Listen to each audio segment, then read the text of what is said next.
Students, good morning to all of you student. जैसे कि आपको पता है कि हम समास के बारे में पढ़ रहे हैं। सबसे पहले हमने अव्ययीभाव समास के बारे में पढ़ा, उसके बाद हमने तत्पुरुष समास के बारे में पढ़ा, फिर हमने कर्मधारय समास के बारे में पढ़ा, उसके बाद हमने द्विगु समास के बारे में पढ़ा। तो आज हम द्वंद्व समास के बारे में पढ़ेंगे कि द्वंद्व समास किसे कहते हैं।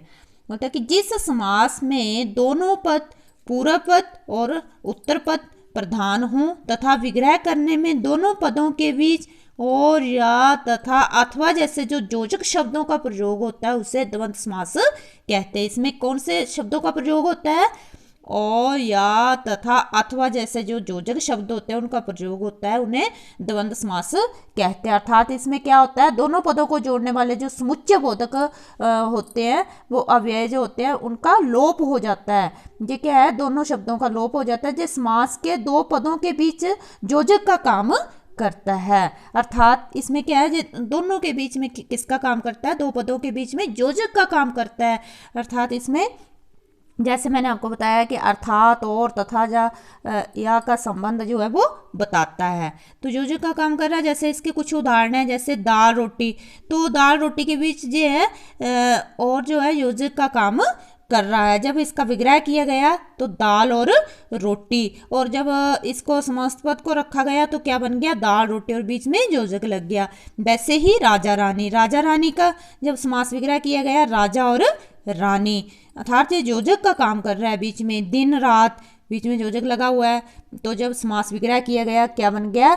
दिन और रात। वैसे ही कुछ और उदाहरण है, जैसे पाप पुण्य, जब समास विग्रह किया गया तो बन गया पाप और पुण्य। ऊपर नीचे, जब समास विग्रह किया गया तो बन गया ऊपर या नीचे। आपको पता है कि और भी लगता है, या भी लगता है, या तथा भी आ सकता है, अथवा भी आ सकता है, इनमें से कोई भी आ सकता है। आगे है बहुव्रीहि समास। बहुव्रीहि समास किसे कहते हैं? जिस समास में दोनों पद प्रधान ना होकर कोई तीसरा पद प्रधान होता है उसे बहुव्रीहि समास कहते हैं। इसमें क्या होता है, ना तो पहला पद प्रधान होता है ना ही दूसरा पद प्रधान होता है। इसमें कौन सा पद प्रधान होता है? कोई तीसरा, अर्थात किसी तीसरे की ओर संकेत किया होता है, वो बहुव्रीहि समास होता है। बहुव्रीहि समास में दोनों पद, कौन से दोनों पद? पूर्व पद और उत्तर पद जो होते हैं वो गौण होते हैं, अर्थात पूर्व पद और उत्तर पद जो होता है उनका लोप हो जाता है। अब इसके बहुव्रीहि समास के कुछ उदाहरण, जैसे नीलकंठ, जब समास विग्रह किया गया नीलकंठ का तो क्या बन गया? नीला है जिसका कंठ, अर्थात शिव। अर्थात इसमें किसी तीसरे के बारे में वर्णन किया गया है। तो नीलकंठ में नील आपका पूर्व पद बन रहा है, कंठ आपका उत्तर पद बन रहा है, और जब समास विग्रह किया गया तो किसी तीसरे का वर्णन किया गया है। नीला है जिसका कंठ, अर्थात शिव, शिव जी के बारे में वर्णन किया गया है। तो ये क्या है? बहुव्रीहि समास में आ गया। वैसे ही पीताम्बर, पीताम्बर में क्या है? पीत आपका पूर्व पद आ गया, अंबर आपका उत्तर पद आ गया, और जब समास विग्रह किया गया पीताम्बर का क्या बन गया? पीला है अंबर जिसका, अर्थात कृष्ण, मतलब तीसरे का वर्णन किया गया है। तिरंगा, तिरंगे में क्या है? ती आपका पूर्व पद, रंगा आपका उत्तर पद, और जब समास विग्रह किया गया तीन रंगों वाला, क्या बन गया? तीन रंगों वाला। किसके बारे में संकेत किया? अर्थात राष्ट्र ध्वज। वैसे ही अब स्टूडेंट्स, आपको पता है कि कर्मधारय समास में भी जैसे नीलकंठ, पीताम्बर जो है कर्मधारय समास में भी आता है। तिरंगा जो है आपको मैंने द्विगु समास में बताया, तो आपको थोड़ी सी कन्फ्यूजन हो जाएगी कि ये बहुव्रीहि समास है या फिर द्विगु समास है या फिर कर्मधारय समास है। तो इसमें मैं आपको थोड़ा सा अंतर बता देती हूँ कि कर्मधारय समास और बहुव्रीहि समास में क्या अंतर होता है, और द्विगु और बहुव्रीहि समास में क्या अंतर होता है। तो आओ हम देखते हैं कि कर्मधारय और बहुव्रीहि समास में क्या अंतर है। बोलते कर्मधारय समास और बहुव्रीहि समास में सूक्ष्म अंतर होता है, मतलब थोड़ा सा अंतर होता है इसमें। कर्मधारय समास के दोनों पद विशेषण, विशेष्य या उपमेय उपमान होते हैं। याद रखना, कर्मधारय समास के दोनों पद क्या होते हैं?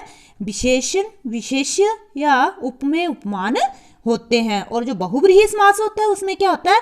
दोनों पद मिलकर किसी तीसरे की ओर संकेत करते हैं। मैंने आपको पहले भी बताया था बहुव्रीहि समास में कि ना तो इसमें पूर्व पद प्रधान होता है, ना ही इसमें उत्तर पद, ना ही पहला पद प्रधान होता है, ना ही दूसरा पद प्रधान होता है। इसमें कौन सा पद प्रधान होता है? कोई तीसरा पद प्रधान होता है। वो कौन सा समास होता है? बहुव्रीहि समास है।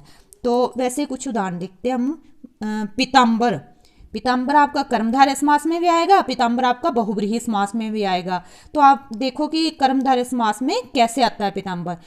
पीत है जो अंबर, क्या है, पीत है जो अंबर, किस में आ गया आपका, कर्मधारय समास में। और पीताम्बर, पीत है अंबर जिसका, अर्थात किसी तीसरे का वर्णन किया गया है, अर्थात विष्णु का वर्णन किया गया है, तो किस में आ गया जी, बहुव्रीहि समास में आ गया। वैसे ही मृग नयन, मृग नयन में क्या है, मृग के समान नयन, मतलब उसके समान बताए, मृग के समान बताए हुए नयन, तो किस में आ जाएगा जी, कर्मधारय समास में। और जहाँ पे मृग नयन में किसी तीसरे का वर्णन किया है, मृग के समान है नयन जिसके, अर्थात स्त्री विशेषण, तो ये किस में आ गया, बहुव्रीहि समास। अब है द्विगु और बहुव्रीहि समास में अंतर देखना। द्विगु समास में पहला पद संख्या सूचक होता है, अर्थात मैंने आपको पहले भी बताया था कि द्विगु समास में क्या होता है, पहला पद जो है वो संख्यावाचक होता है। कौन सा होता है, संख्यावाचक होता है। पहला पद दूसरे पद की संख्या बताता है, जबकि जो बहुव्रीहि समास होता है उसमें क्या है, पहला पद संख्या सूचक तो होता है परंतु जो संख्या की सूचना नहीं देता है। इसमें क्या है, पहला पद जो है संख्या सूचक होता है, अर्थात संख्यावाचक तो होता है, लेकिन ये किसी दूसरे की सूचना नहीं देता है, बल्कि ये क्या करता है, ये दोनों पद मिलकर किसी तीसरे पद की ओर संकेत करते हैं। जैसे तिरंगा, तीन रंगों का समाहार या समूह, ये किस में आ गया, द्विगु समास में। ठीक है, आगे तिरंगा, तिरंगा तीन रंगों वाला, इसमें आपने देख लिया है कि किसी तीसरे का वर्णन किया गया तिरंगा में, तीन रंगों वाला अर्थात राष्ट्र ध्वज, तो किस में आ गया जी आपका, बहुव्रीहि समास में। ये याद रखना है आपने स्टूडेंट्स, आपको मैंने बहुव्रीहि समास और कर्मधारय समास में भी अंतर बता दिया, द्विगु और बहुव्रीहि समास में भी अंतर बता दिया। तो जो वीडियो में मैंने आपको बताया इसको आपने ध्यान से वीडियो को सुनना है, और इसके साथ ही मैं आपको जो है नोट्स भी भेज दूंगी, उनको आपने अपनी फेयर नोटबुक पे लिखना भी है और अच्छी तरह याद भी करना है। Thank you.